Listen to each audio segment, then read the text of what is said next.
আসসালামু আলাইকুম। কি এক বাঙালি জাতিরে ভাই আমরা ১০ টাকার পাতাকা বিক্রি করতেছি ১,০০০ টাকার উপরে। যদি শুনি কাল কেয়ামত তাহলে আমরা কি করব? তাহলে তো মনে হয় কাঁচপনের কাপড়টি বিক্রি করব কোটি টাকার উপরে। মিছিলে যাচ্ছি ১০ টাকার পাতাকা কিনবো, সেই পাতাকা হয়ে যাচ্ছে ৫০ থেকে ১০০ টাকা। আমরা আমাদের জায়গা থেকে ফিলিস্তিনি ভাইদের জন্য প্রতিবাদ করব, একটা পাতাকা কিনবো, সেই পাতাকা কিনতে হচ্ছে ১,০০০ টাকার উপরে ১০ টাকার পাতাকা। ৫০ টাকা ১০০ টাকার উপরে। কি এক জাতি আমরা ভাই! আমরা কি শুধরাবো না কখনো? আমরা কি কখনো শুধরাতে পারবো না? ভেরি স্যাড, খুবই দুঃখজনক লাগে। ১০ টাকা ব্যবসা করব, ঠিক আছে, হালালভাবে ব্যবসা করি। এভাবে হাতিয়ে নিব মানুষ থেকে ১০ টাকা জিনিস, ৫০ টাকা, ১০০ টাকা। আর কখনো কি শুধরাতে পারবো না?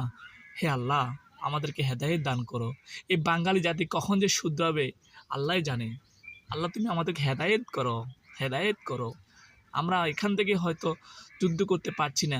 আমরা এখান থেকে আমাদের জায়গা থেকে একটু ফিলিস্তিনি ভাইদের জন্য প্রতিবাদ জানাচ্ছি। সেখানেও আমার জাতি আমাদের উপর কসাইয়ের মতো জবাই করছে। একটু ১০ টাকার পাতাকা ১০০ টাকার উপরে নিচ্ছি। ভিডিওটি কমেন্ট করে জানিয়ে যাবেন আপনাদের মতবাদ। আজ এ পর্যন্ত, ধন্যবাদ।